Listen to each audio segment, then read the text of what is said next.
that is nothing but the Upanishads. And the third one is Smriti Prasthana, that is practical truths, that is nothing but Bhagavad Gita. So these are the basic scriptures of Vedanta for any ism maybe. Either it is Advaita or Vishishtadvaita or Dvaita, Shuddhadvaita, Dvaitadvaita, any school of Vedanta you take, for all them, these are the three basic texts of Vedanta. And afterwards, for an example, in the Dvaita, especially Madhvacharya, followers of Madhvacharya, they take Bhagavad also as the primary text of the Vedanta. So every traditions of this Vedanta, they may add some things, but these are the basic scriptures or basic text of Vedanta.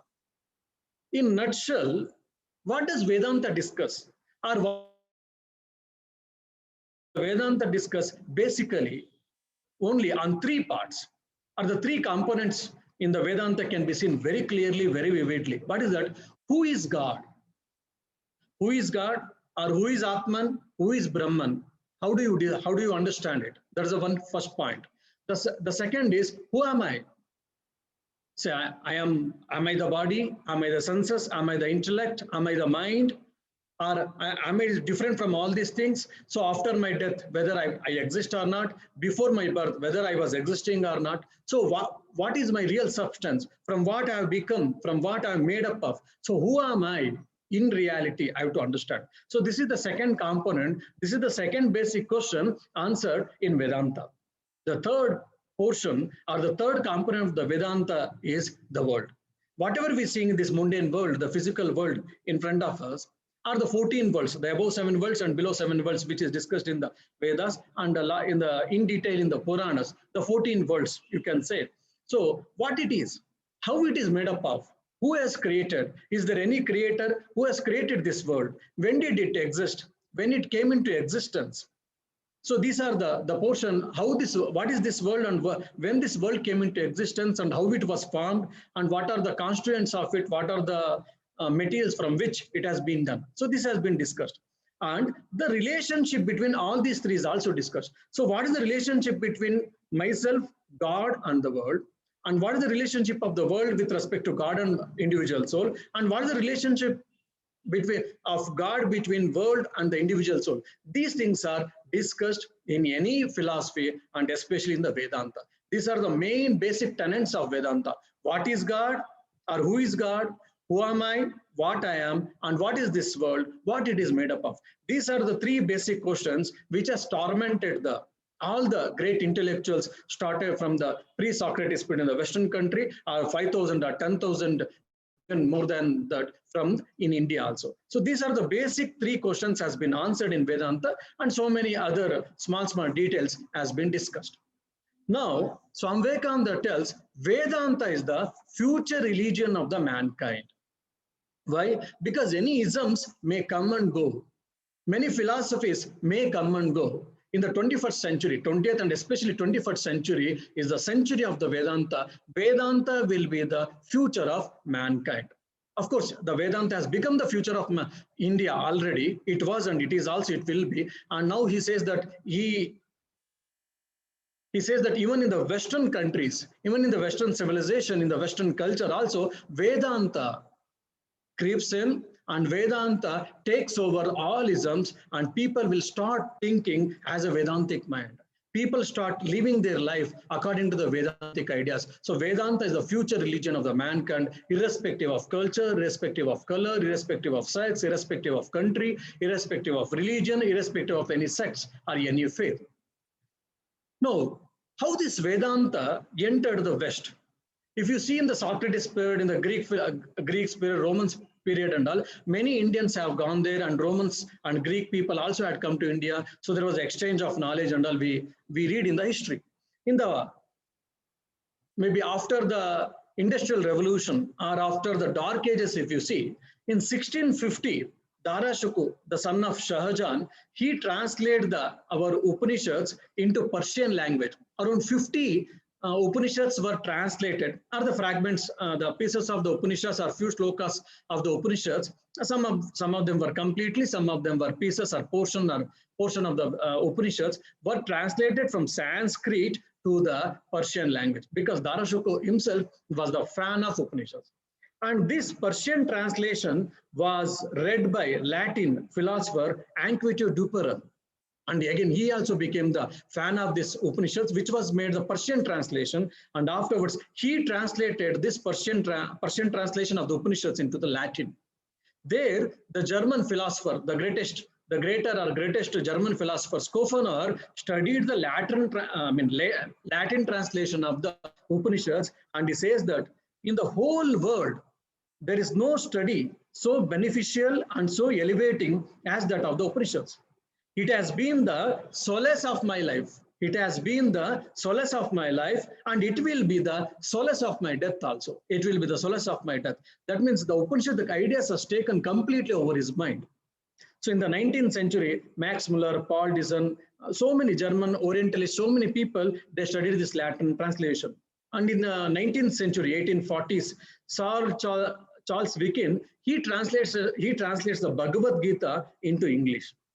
And Thomas Carroll studies, Emerson comes, and Wilton, Henry David Thoreau, Edward Perkins, John Greenleaf Whittier, so on and so forth. I can give so many examples. And there's a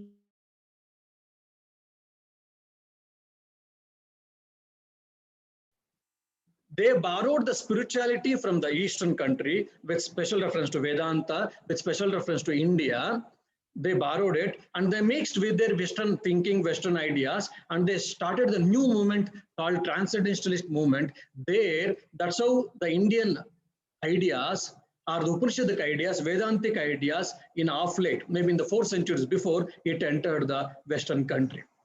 When Swami Vivekananda visited the Western country, when Swami Vivekananda went to participate in the Chicago's Parliament of Religions in the 1893, hardly very few intellectuals had an idea about a very vague idea about Vedanta. A common folk was never knew about Vedanta, and rather the Christian missionaries had spread lot of lies about the India, about the Indian religion, about the Indian culture, about the Indians. To certain extent, when Swami Vivekananda, after his talk, when he goes to the different people or different countries or different parts of USA and all, many people used to ask, Swami, Mr. Swami, we have heard that in your country, as soon as the baby is born, they throw into the crocodiles, they throw into the water so that crocodiles can eat. Is it, Swami? And in the Puri Jagannath Yatra, many people, they feel that their life is saved and they become divine or etc. etc. So themselves they go and they sleep under the wheels of the Puri Jagannath. Is it, Swami? And the widows are burnt alive, it seems. Is it, Swami? And the girls, baby girls are born immediately. They were thrown into the jaws of crocodiles, isn't, Swami? Such type of nasty questions, such type of very disgusting questions were, n number of questions were asked by Westerners to Swami Vivekananda. When he heard all these things, he understood how these Christian missionaries have nicely, very systematically, they have spread the lies about India and Indians and about Indian culture. So there were a lot of challenges for Swami Vivekananda to remove all these things, to remove the prejudice, to remove the wrong notion about India and Indian culture. That's why we all say, through Chicago's Parliament of Religions, Swami Vivekananda raised the status of the Indian Hinduism and Hindu country Arya Samskruti to its pinnacle by Swami Vivekananda. Why? When Swami Vivekananda started speaking about the Vedanta, when Swami Vivekananda started speaking about India, when Swami Vivekananda started speaking about Indian culture and all, people and the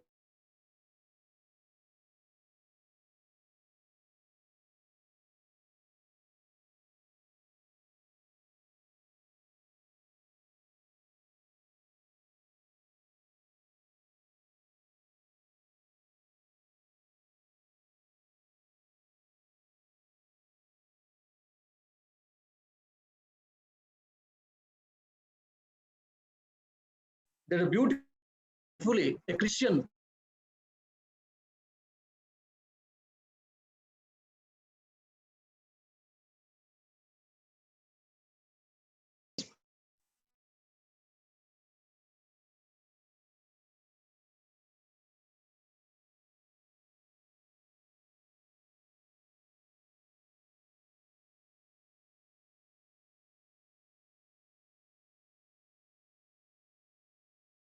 Not that we have to go and teach them. Instead, we have to sit under their feet and we have to learn 1 or 2 lessons of religion or 1 or 2 lessons of spirituality. This was told by the Christian pastor. This is just one example. So like that, hundreds and thousands of people have started following Swami Vivekananda. As we have got the reference in one of the article I was reading, this, at least as the reference goes, around. Am I able to hear you properly? There's a message saying that there's a network problem. Yes, yes. Okay. Around 2000 Westerners, imagine 125 years before I'm telling, there were a lot of prejudices, there were a lot of wrong notions, misconceptions about Indian Hinduism, as already told. In spite of that, just 4 to 5 years, Swami Vivekananda stayed in the West. Afterwards, he came back in 1897, Swami Vivekananda came. In 1900, again, he went for just a year. So it's almost 5 to 6 years Swami Vivekananda stayed. Among them, 2000 people, they took the mantra diksha, they took the initiation from Swami Vivekananda. And probably hundreds of thousands of people followed Swami Vivekananda to certain extent, to such an extent, if we touch Swami Vivekananda, our life is saved. If we can kiss his frog, our life is saved. If we are not able to see in the dais, in the big function, the convention, if my hat sees, even I feel blessed saying that many people, they used to throw the hat so that let my hat see Swami Vivekananda. When I wear that hat, then my life will be blessed. I will be blessed. Such an impact was created by Swami Vivekananda on the Western country, on the Western minds, so that a lot of prejudices was removed regarding India and about Aryan civilization, about Hinduism from Swami Vivekananda. Now, after hearing all that, now you may ask, Swamiji, then was it a cakewalk for Swami Vivekananda? Swami Vivekananda was a spiritual dynamo. He was the greatest avatara. He is the embodiment of Shiva. Then was it very easy cakewalk for Swami Vivekananda in the Western country? Because we hear that Westerners are very polite. They're very hospitable, etc., etc. Yes, they're very polite, they're very hospitable, their culture, their social ethics are very good and all. But in spite of that, they're also, among them also, many of them, if not all, many of them also, they have got a lot of misconceptions and narrow-mindedness. As a result, Swami Vivekananda had to face a lot of difficulties. Just say for an example, once Swami Vivekananda went to a hotel, and because he had to take a breakfast or lunch or supper or whatever. We were supposed to enter the hotel, then he was not allowed. Why? They said, you are from black country.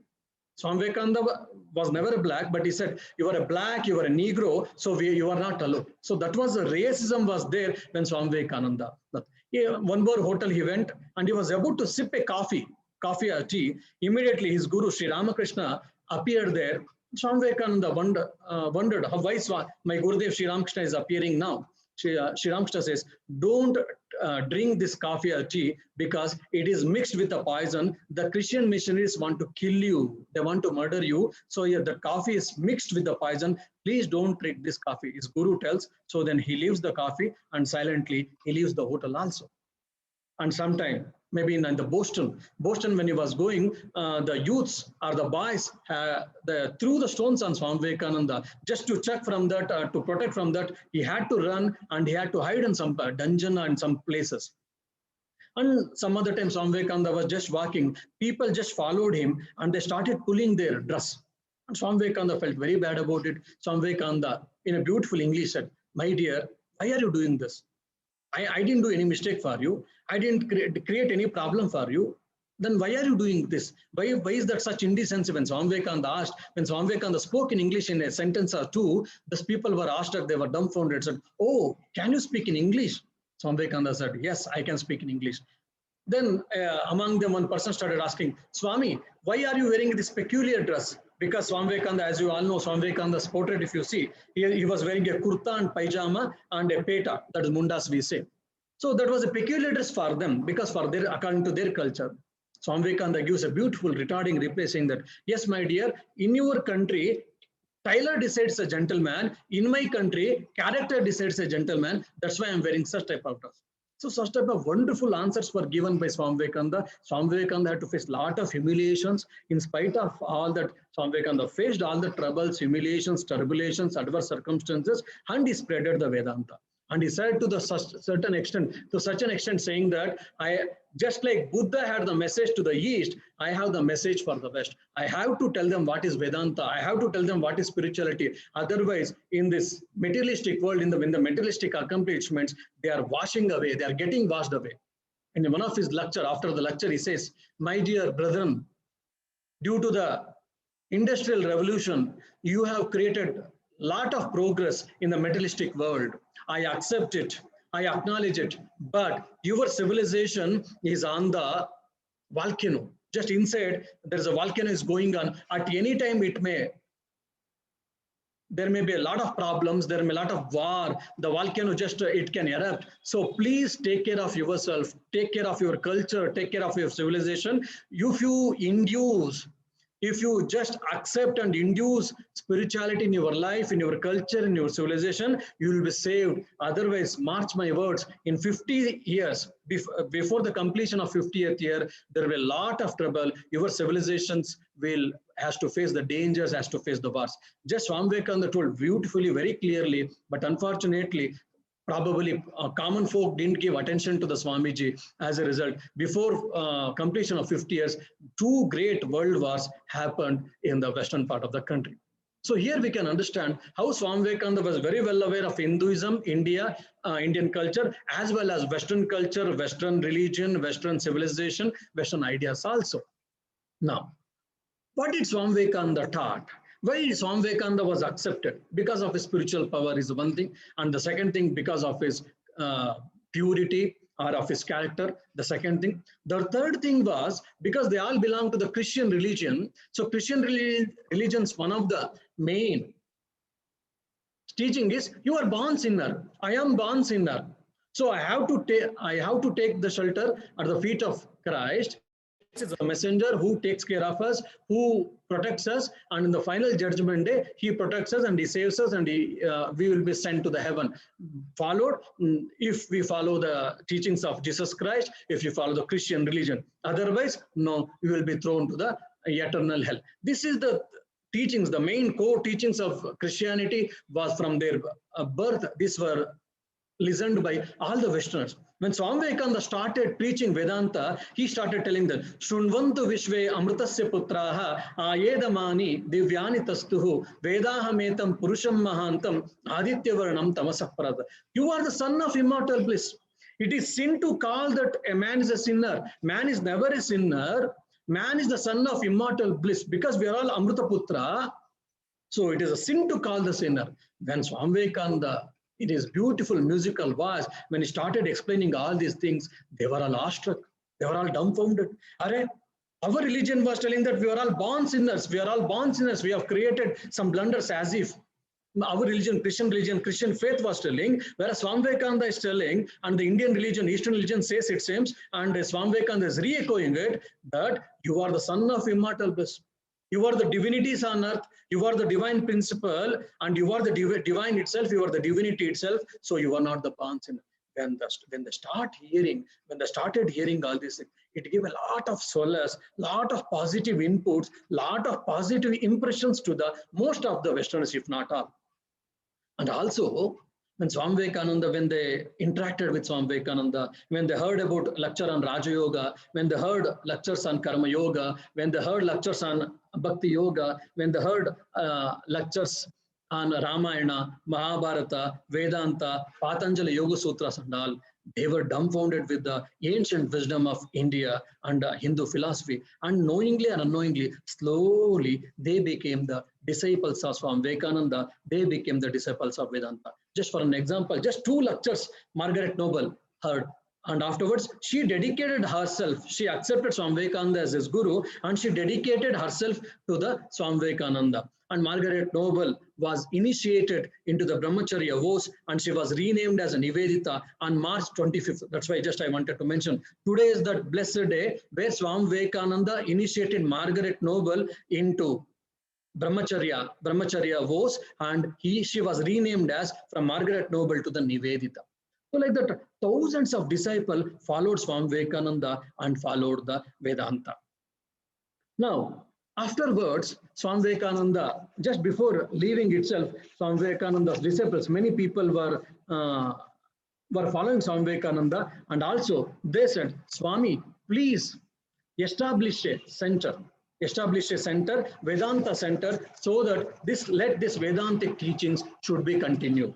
And also they begged Swami Vivekananda, please don't go back to the India, rather you stay back and you teach more and more Vedanta for us. We want to learn more and more Vedanta, meditation and Atma Gnana, so on and so forth. Swami Vivekananda said, just like I have got a duty towards you people, similarly, even I have got a duty towards my motherland, towards my Indians, brethren, so I have to leave. Saying that 1897, he started his journey, voyage to the India. But in 1894 itself, in 1893, he went to USA. In 1894 itself, in New York, he started the Vedanta Society of New York. That was the first center in the western part of the world. And before his leaving, he called for Swami Shardananda and Swami Abhedananda. These are the monastic brother disciples of Swami Vivekananda. Both came one after another. They were taught what to tell, what not to tell, and how to lead their life, and etc. And they started taking care of the Vedanta movement in the western part of the world. And Swami Vivekananda started his voyage, started his travel in 1897 to India. In the Swami Vivekananda's first visit, Swami Vivekananda's concentration was the eastern part of the USA, that is Chicago, New York, Boston, Washington, Detroit, Green Acre, Baltimore, Brooklyn, Salem, so on and so forth. So these are the places more, if you see in his letter and if you see in his travel, these are the places where Swami Vivekananda concentrated. Apart from that, he went to Germany, he went to France, and he went to Singapore, he went to China, also to some parts of China, and also he went to Europe, and especially London. London also he gave a talks, and there also he got so many disciples. Whereas if you see the second visit of Swami Vivekananda's visit in 1900, western states of USA he traveled more, he met people. So Los Angeles, San Francisco, Pasadena, Aldemir, all these things. So as a result, from 1894 onwards, slowly, one after another, centers have started in the Western countries. For an example now, if you want me to give the statistics, officially accepted centers, we have got 221 centers in India, and among them, 54 foreign centers we have got in the USA, in the UK, in the Singapore, in the Japan, in the Germany, Russia, Northern America, Southern America, Canada, Florida, Portland, Europe, in Australia, in every part of this world, we have got the centers. 54 main centers and 23 sub-centers, including Bangladesh and all. Sri Lanka, we have got the foreign centers. Now, after Swami Vivekananda's influence, impact on the Western country, slowly, one by one, Swamis started going to the different parts of the world, visiting different countries, and they started spreading the West, spreading the Vedanta in the West. How? Two parts, two ways we can understand. One is from their spiritual life, pure life, and from their spiritual life, they were able to impact the Westerner's mind. And the second is mostly either through meditations, teaching meditation, taking discourses on the Vedanta. These are the primary methods was accepted by our Swamis in its genesis and its inception. That's how we were able to create impact. Now, in 1900, in a devotee, 160 acres he devoted for the Vedantic movement. That was started as a retreat in a Shanti Ashrama. In 1903, Swami Trigunatithananji, one more brother monk of Swami Vivekananda, he traveled to the San Francisco and he starts a new center. And in 1903, he goes to the San Francisco. In 1905, he builds the first temple in the Western world. This is the first Hindu temple or first Indian temple in the Western country. So that Kirti, that name has been achieved by Swami Trigunatithananji. In 1905 itself, he built the first Hindu temple in the Western country. And probably 1950s or 60s or 80s, there was a huge earthquake in San Francisco.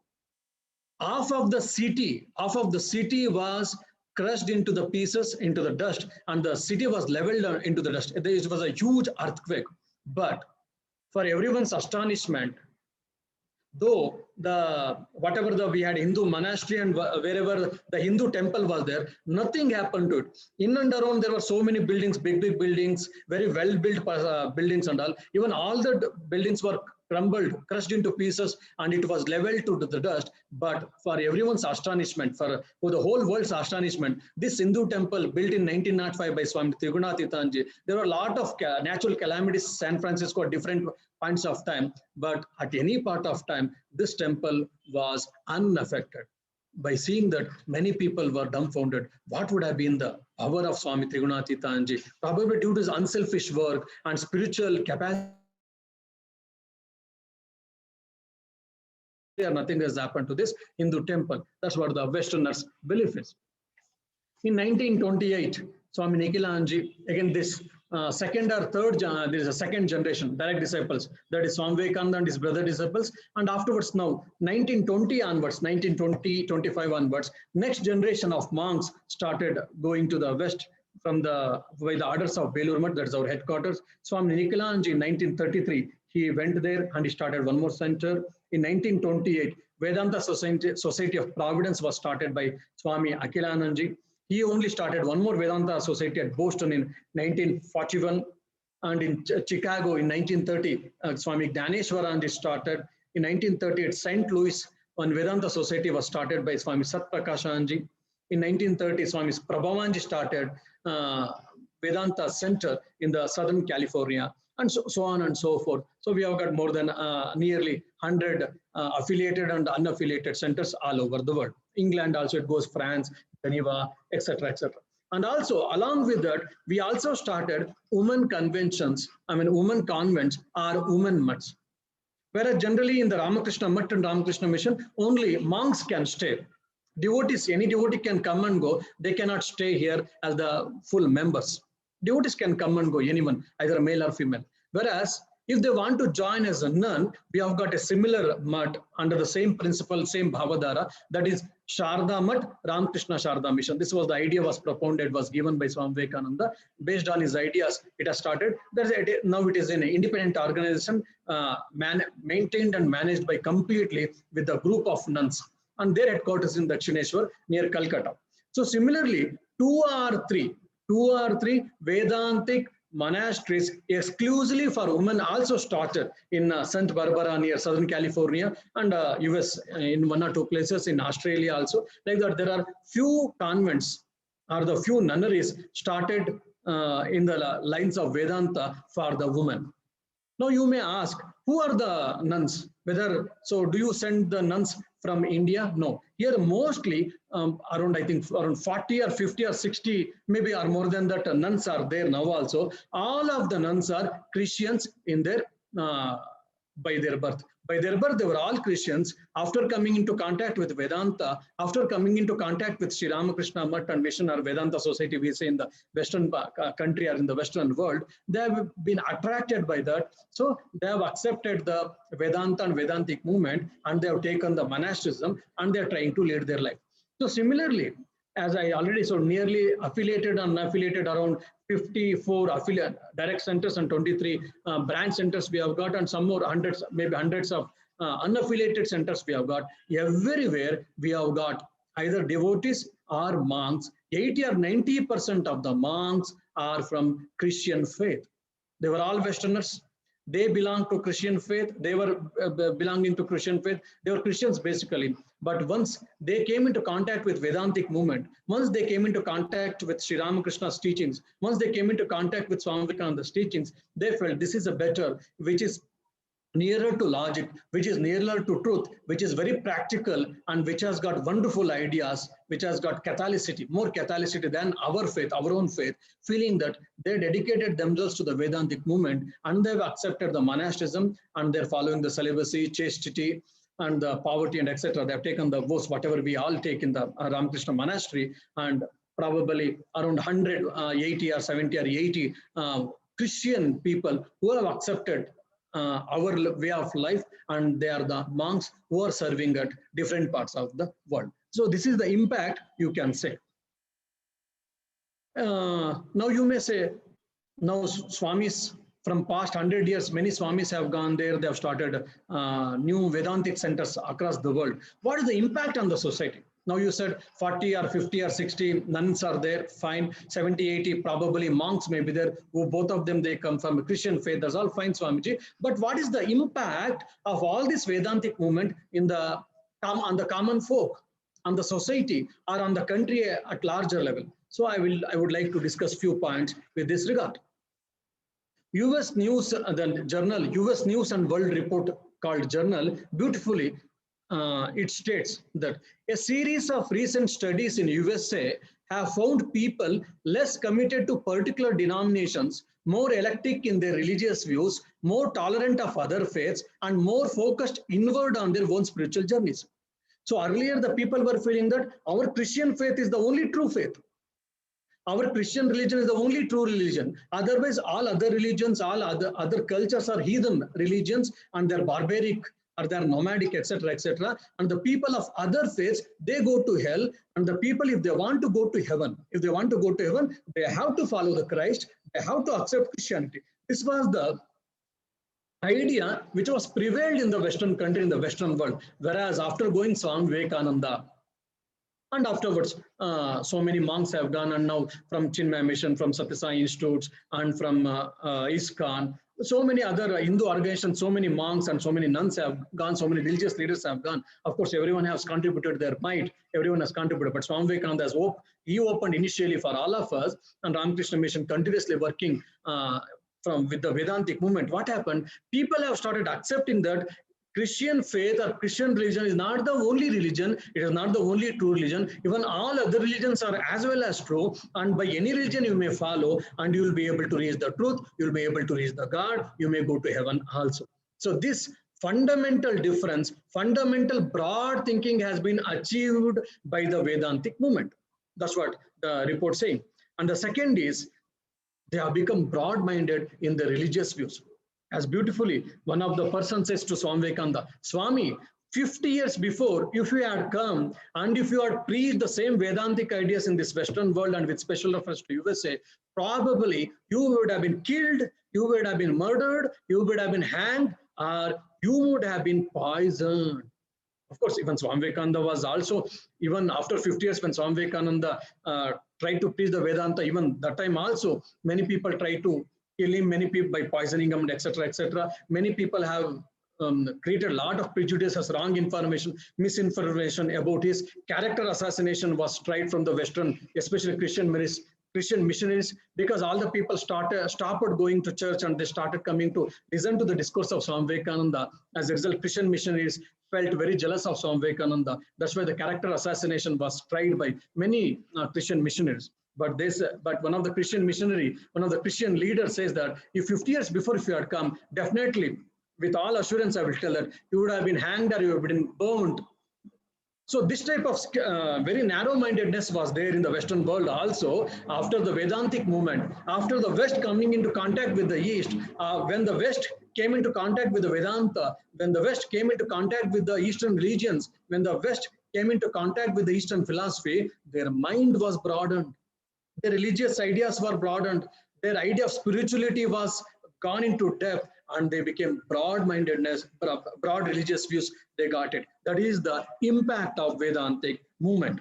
And also what happened now? Now, instead of giving importance to do's and don'ts, instead of giving importance to the getting into the heaven or hell, instead of giving importance to the organized religion, they are giving more importance to the spirituality, meditation, and yoga. Here yoga means it is not mere yoga asanas or physical exercise. I'm saying here yoga means it is either karma yoga or bhakti yoga or gnana yoga or raja yoga. So basically the Westerners have started giving more thought or more importance to the spirituality than the religion. Of course, for the Indians, there is no religion, there is no difference much between religion and spirituality. But for all the Semitic religions, either for the Islam or for Christianity or for Buddhism or for Judaism, for all of them, there is a lot of difference between religion and spirituality. For Indians, we don't have that difference in religion and spirituality. So from that point of view, from the Semitic religion point of view, if you want me to say that, yes, now they have understood that what is the role of religion? That is only society. the religion has a role in the society because it's organized part, and inner core, the divinity, if I have to understand, if I have to manifest the divinity, if I have to understand who am I need more and more tangibly the spirituality. So I have to be spiritual. I have to practice yoga. I have to practice meditation by which I will be able to lead the purposeful life. But the view of reality will change. I will be able to understand the view of reality. So this fundamental paradigm shift has happened in the Western world or in the Western civilization. That is the impact of Vedanta. That's why Saul Bellow, probably you may be knowing, is the Nobel Prize winner in 1976. He got the Nobel Prize. He says that the intelligent people is waiting to hear a broader, fuller, and more coherent, more comprehensive account of what we are, who we are, and what this life is for. That is nothing but the philosophy, more comprehensive philosophy, more broad-minded philosophy, and that's what spirituality. So people are interested in real philosophy. People are interested in spirituality. People are interested in what is reality, who am I, how I am connected with this reality, what is my real nature, what we are, who we are, and what this life is for. This is the fundamental questions which is asked by all the greatest people, and this is what the philosophies try to answer. So people are interested in these things rather than the Christian-based or the church based church told dogmatic truths, or the churchianity. Just if you want me to tell in a one word, they are rejecting the churchianity and they are accepting the spirituality. Now you may ask, how do you say that, Swami? Because you are in India, how do you say that? Because now most of the, or many of the, not most of the, many of the Christian churches are getting deserted. People are no more going. They say, sir, father, if you want me the annual pay, whatever the money I'm supposed to pay to the church, you want me to pay, I will go once in a while. If I feel, I will come, but otherwise don't force me to come to the church. If I feel, I will come. Instead of going there, they are going to the different ashramas, different monasteries, different convents, and they are trying to understand the spirituality. As a result, the biggest churches of the Western countries, the oldest churches of the Western countries have been deserted, and it has been either purchased by hotels and it has been converted to the hotels, or many Hindu organizations today, they are purchasing the churches and they're modifying the churches according to their necessity and according to their idea, and they are converting the churches into monastery. Just for an instance, we ourselves, we have in the USA, we have purchased 1 or 2 or 3 churches, and recently we purchased the oldest church in the Australia, and we have converted into the monastery. So by this, we can understand very clearly that the Western mind is slowly getting out from the organized religion that is what called Christianity. That doesn't mean that all of them have deserted their own faith or deserted the Christianity. I don't say no, but the intellectual circle and the real people who are interested in spirituality, definitely they have left it. And Dr. Ramsay, the Archbishop of Canterbury, says that today in the Western world, young people are turning to Eastern religions and bypassing the Christian church because it has concentrated so much on practical activity. Contemplation has become very widespread in the modern world, and there is a worldwide longing for it. But the Christian church has perhaps failed to be this contemplative enough. Because Semitic religions, either Islam or Christianity, is an organized religion. That's why they were able to spread very fast to the across the globe. And now also, if you see any Christianity or Islam, most of the Hindus, we say that, oh, they are well organized. See, they are organized. We are not organized. So that organized part of it is lagging in India, and especially with Hinduism. No doubt that's why we feel interested in that. But whereas these people, they were well-organized religions, and they feel that enough of this well-organized religion. We don't want organized religion, because as a society, we are organized people. We want unorganized religion. We want the true religion. We want true spirituality. We want the people who are, whatever they say, they should be able to lead that life. By seeing their life, we should understand what is the truth, and we should be able to lead the life, saying that how they're coming out from the organized religion, and they're accepting the Eastern religions. Whereas we are unable to understand that, because as a religion, we are not organized, no doubt, but our ideas are much nearer to logic. Our ideas are so broad. Ekam sat vipra bodha vadanti. 2,500 years or 3,500 years before itself, our rishis said that truth is one, we call it by different names. Ekam Sat Vipra Bahuda Vadanti. This was told by our people. And now this Western religion has come into contact with the Eastern religion. Western culture, when it came into contact with the Eastern religion, now the Pope also is accepting, the Christian people are also accepting, the Muslim people also to a certain extent they're accepting. Yes, ours is not the only religion to go to near God. Every religion has got so many seers, so many saints, and every religion has to, it is capable to contribute to the mankind to lead their life and to go to have the view of reality. So that such type of Catholicity, such type of broad-mindedness, such type of universal mindedness has the Semitic religions have achieved. That is how when they came into contact with the Eastern religions, when they came into contact with the Indian science, when they came into contact with the, especially with the Vedanta. So there's a paradigm shift in the Western world about religion, about philosophy, and etc., etc.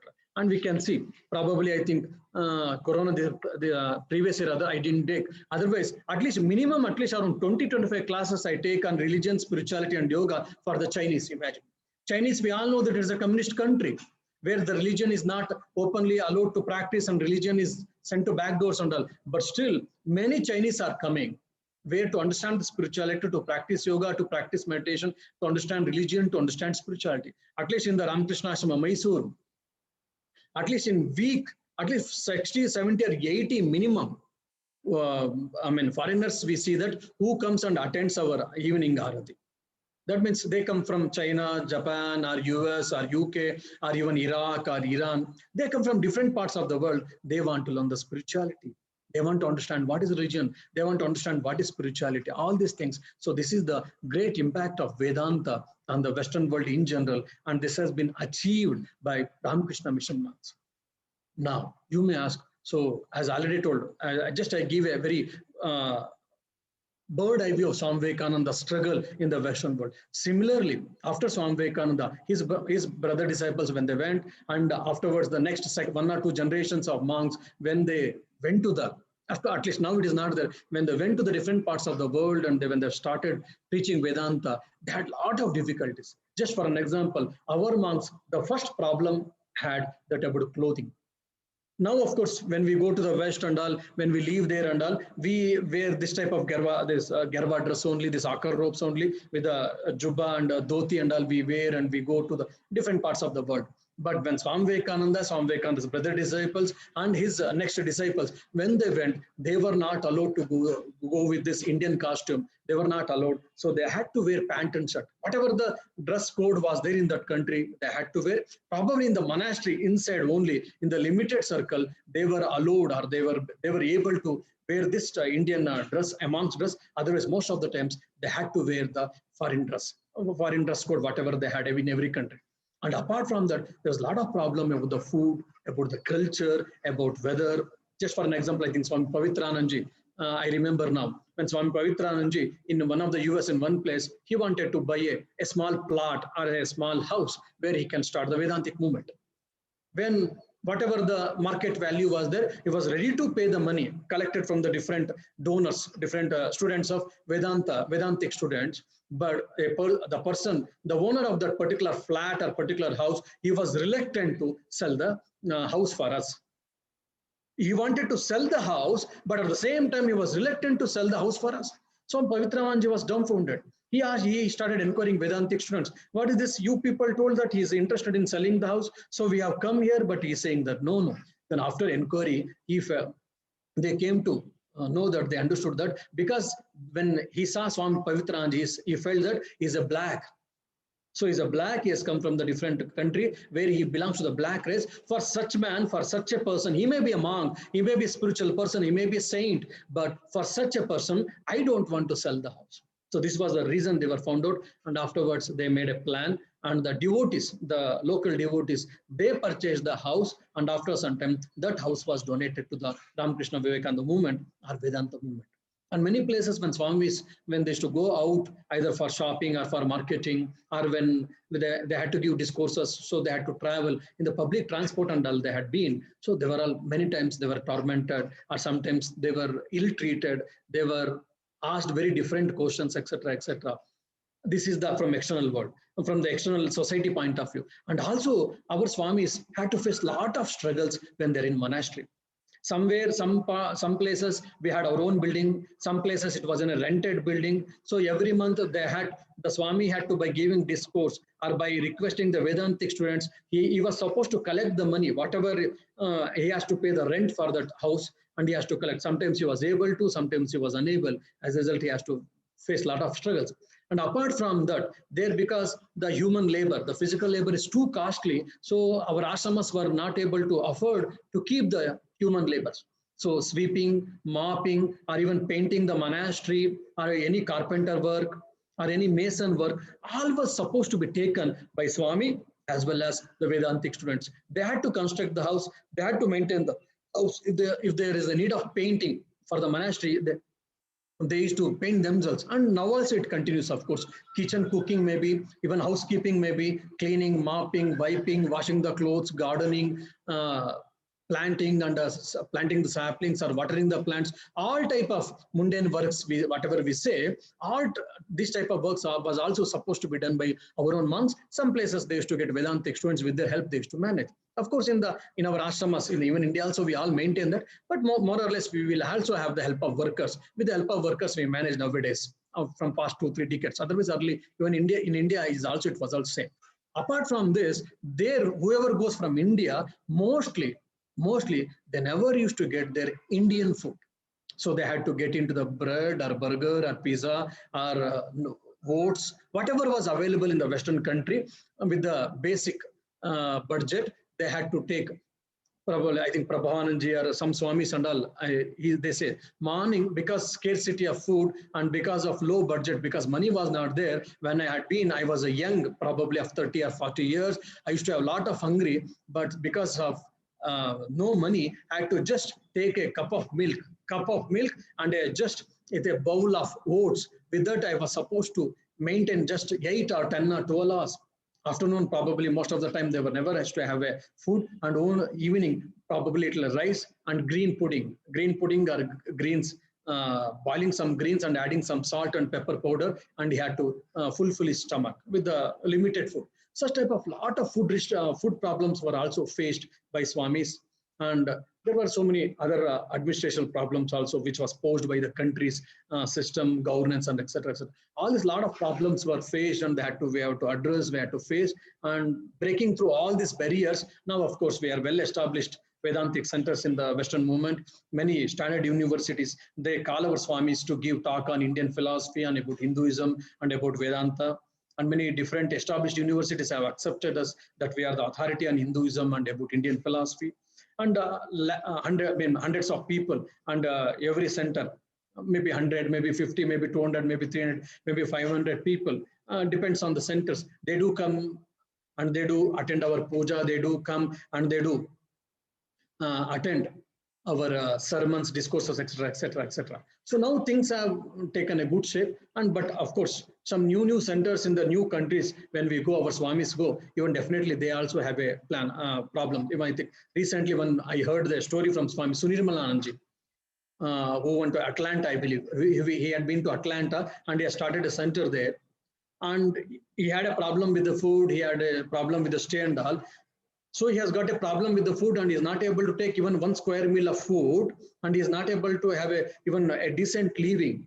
So he has to inform this for our headquarters, either through phone or email. He doesn't have money, even to phone. Even he doesn't have money to have the internet so that he can ping a message or he can mail.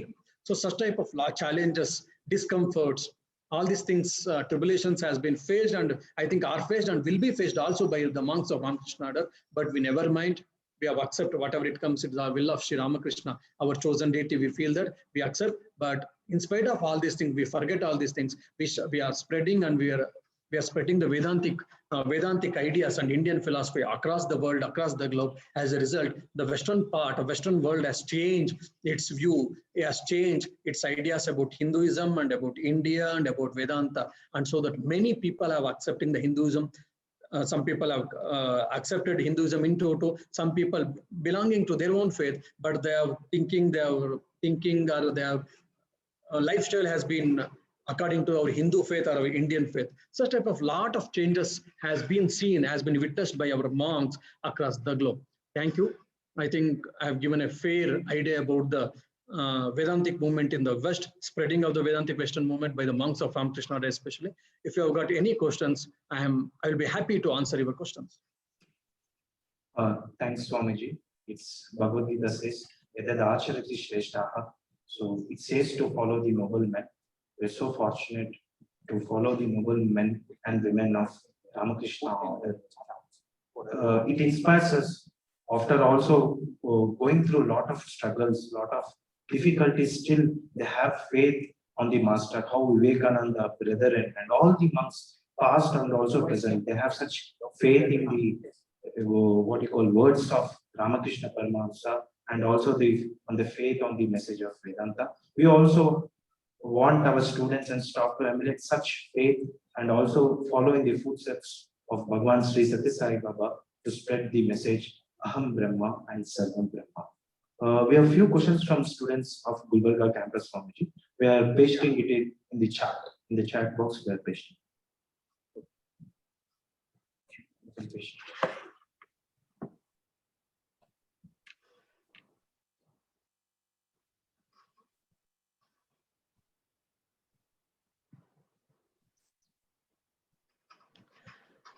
Yeah, the present generation looks for more for logic than belief in religion or as well as spirituality, no doubt. But definitely, for that matter, either Hinduism or the Vedanta is much nearer to the logic, much nearer to the science, like the empirical science you may ask. It is very near to the science. It is very nearer to the universal values, universal truths. So the Vedantic ideas, the Vedantic truths or the Vedic truths is test time truth.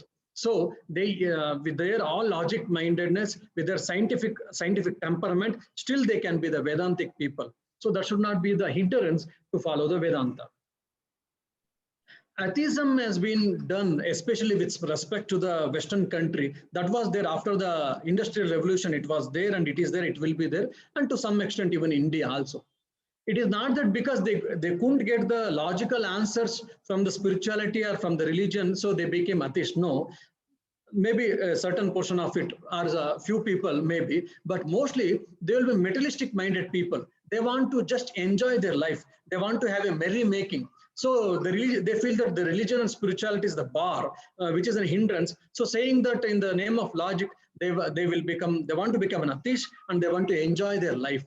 Most of the time, when I've come across with such type of people, when I've discussed with such type of people, and definitely that's what I've witnessed. So that's what I want to tell. I would like to tell with you people.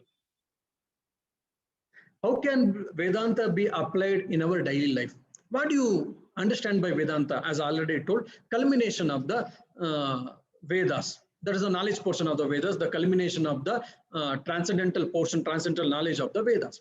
So what Upanishad says, if you say that, Aham Brahmasmi, I am that Brahma, or Sarvam Kalvidam Brahma, everything is Brahman, whatever in this mundane world or in this internal or external world or in the anything in this under creation, everything is Brahman. When the moment you accept that I, you, everyone is Brahman, then you start seeing that Brahman, the divine principle in anyone and everyone. Now, how I have to implement that greatest principle in my life. One is leading a pure life and always feeling that I am divine. I am the son of my chosen deity. Maybe in your context, you are the son or you are the follower of Satya Sai Baba. That's the one thing. And since Satya Sai Baba is the cosmic principle, Satya Sai Baba is the God or whatever, Satya Sai Baba is residing in everyone's heart. So feeling that, recognizing that, understanding that, start serving everyone. When you start serving everyone, what happens? You are not serving XYZ, rather you are serving your own chosen deity. Now we do a lot of humanitarian works. We do a lot of service activities in the Hinduism and with this, especially with the Hindu monastery, with special reference to in India.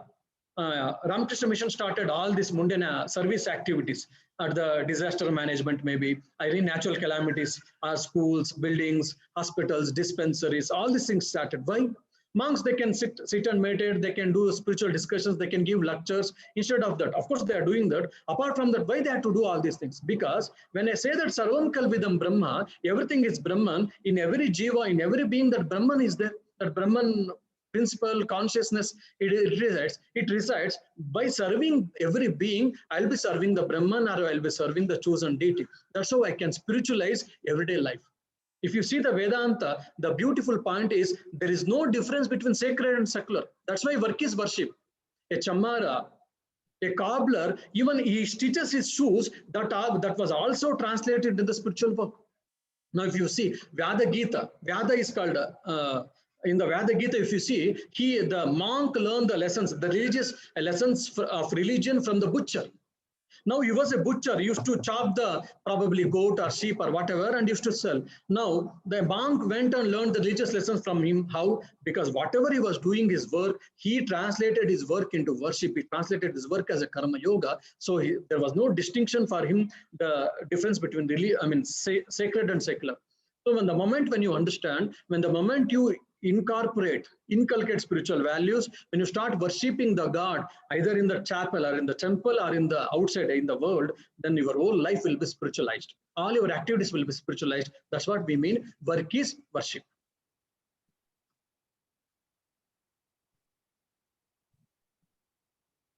Yeah. Foreigners are getting converted into the Hindu faith or Vedantic movement, and Indians are getting converted into Christianity. For this, two problems according to me. One is we Indians, with special reference to Indian scenario, Hindus, and with still more specific reference to the Hindus, we are never giving our religion properly to our people. A Christian goes to the church, apart from his prayer, apart from his getting baptized, apart from his attending whatever the ceremonies, he tries to understand, or is made to hear what is Bible. What are the main tenets of Bible? What are the main teachings of Jesus Christ? So more or less, he knows what is Christianity, what is inside the Bible, what are the main teachings of the Jesus Christ. Similarly, a person who goes to the masjid, apart from praying, apart from namaz, he knows to read Quran, he reads Quran, and as well as from the mullahs, with the help of mullahs, they try to understand the teachings of their prophet, that is Muhammad Paigambar. But unfortunately, in India, we may go to temples, we break the coconuts and we do some perform pujas and we give our big list, all my desires, let it be fulfilled. Oh God, we pray and we come back. Neither we read Ramayana, neither we read Mahabharata, neither we read Bhagavad Gita, neither we read Gita or Upanishads or Vedas. And that system, neither it is in the house or as well as in the education system. As a result, what has happened? We are getting alienated by our culture. We are getting alienated by our Indian wisdom. We are getting alienated by our religion. As a result, the Christians are they're targeting it. They're able to do easily conversion. That's a one thing. And the second thing is a person who has got a problem. For example, in the Whitefield, in your own thing, in the Whitefield as well as in the Puttaparthi, in a big hospital, in a multi-specialist hospital, thousands of people you people are treating. So similarly, in the Ramakrishna Mission in the Brindavan, we have got a hospital, 400-bed hospital. We have got a Ramakrishna Mission Seva Prest in Calcutta. We have got in Lucknow similar hospital. Such type of multi-special hospitals, where in Kankal, Haridwar also, such type of hospitals are there. We are freely treating, taking maybe 1%, 5%, 10% of money, whatever is the cost price, and we are able to serve. We are serving. But just we are serving it, we never impose our ideas, impose our religion, impose our philosophy on the people, on the patients, whoever comes. But whereas Christianity or Christians, for that matter, whoever goes to their church, whoever goes to their hospital, if they will say that if you want any help, you get convert, then we will give. A common person who is from poor background, he says that, okay, now if I get convert, I may get 2 goats or 2 sheep, or I will get 10,000. Or I will get a permanent job in the school. I will get a permanent job in the college or dispensary and the hospital. Or my operation is done in the free of cost and the less price. So let me get convert.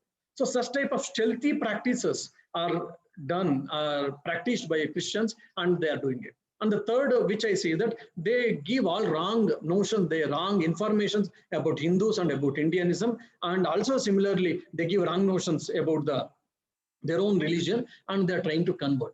So we have to increase our service activities, and moreover that we have to give the religious and spiritual ideas about our religion and about our culture to larger extent. Then only this conversion can be stopped. Otherwise, it is not so. And afterwards, for that, maybe in the politically also it has been political influence also is there because of vote bank and all, even people are also getting converted, and the government is also supporting. So these things has to be checked.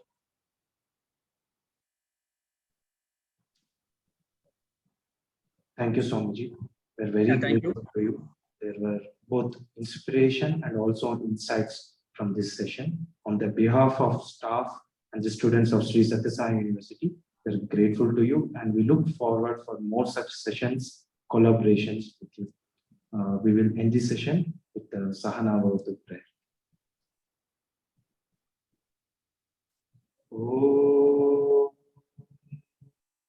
Sahana